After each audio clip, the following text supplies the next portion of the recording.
April 1 तारिख ठारू 14 तारिख पर्यंत ओडिया पक्ष पालन अवसर में एप्रिल 2 तारिख और 3 तारिख पारंपरिक पोशाक परिधान दिवस आम पोशाक आम परिचय पालित हो जाइए।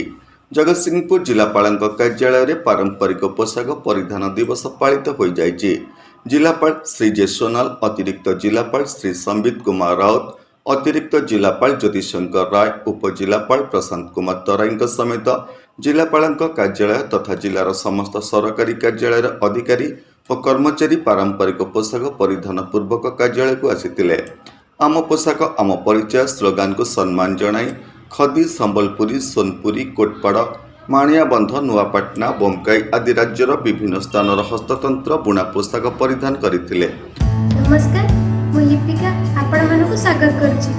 नुआ रूपरे होली टीवी ओडिया सहित जोड़िया आपण माने लाइक करंतु, सब्सक्राइब करंतु, शेयर करंतु। आम वस्त्र हेउछि आम स्वाभिमान, आम परिचय। ओडिशा हस्ततंत्र समग्र विश्व में प्रसिद्ध लाभ करिछि।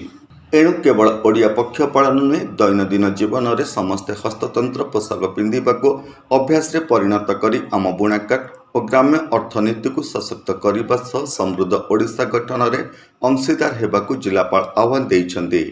एही अवसर में जिलापाल समेत समस्त अधिकारी और कर्मचारी एकत्रित होई फोटो उठाइथिले।